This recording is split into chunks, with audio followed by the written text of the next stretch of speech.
விட்டது. முதல்ல ஒரு மனிதன் தன்னை அறிந்து கொள்ள வேண்டும். அதுதான் வேதத்தில் நீங்கள் எடுத்து வாசித்து பாருங்கள். உபாம புஸ்தகம் 8வது அதிகாரத்தை வாசித்து பாருங்க. கர்த்தர் சொன்னார், உன் தேவனாகிய கர்த்தர் உன்னை சிறுமைப்படுத்தும்படிக்கும் நம்முடைய கட்டளை நீ கை கொள்ளுவாயோ கை கொள்ள மாட்டாயோ என்றும் உன்னை சோதித்து உன் இருதயத்தில் உள்ளதை நீ அறியும்படிக்கு உன்னை 40 வருஷம் அளவும் வனாந்திரத்திலே நடத்துவ. நல்ல உன்னை கர்த்தர் சிறுமைப்படுத்தி நீ கர்த்தருடைய கட்டளைகளுக்கு சட்டங்களுக்கு கீழ்ப்படிவாயோ இல்லையோ என்பதை அறியும்படிக்கு, உன் இருதயத்தில் உள்ளதை நீ அறியும்படிக்கு, நான் அறியும்படிக்கு இல்ல. கர்த்தர் உன்னை சோதித்ததும் சோதனையிலே நடத்தினதும் நீ நல்லவனா கெட்டவனா என்று ஆண்டவர் உன்னை சோதிப்பதற்கல்ல, நீ நல்லவனா கெட்டவனா நீ தெரிந்து கொள்வதற்காக. உன்னை பத்தி அவருக்கு தெரியுமே.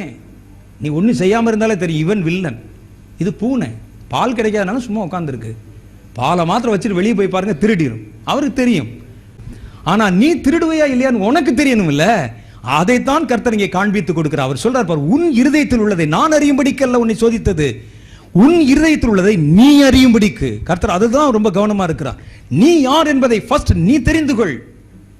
நீ யாரு? நீ பலவீனனா பலவானா? உன் பலவீனம் எங்கு இருக்கிறது? உன் பலம் எதில் இருக்கிறது? நீ எதை கொண்டு எதை செய்ய வேண்டும்? நீ தெரிஞ்சுக்கப்பா.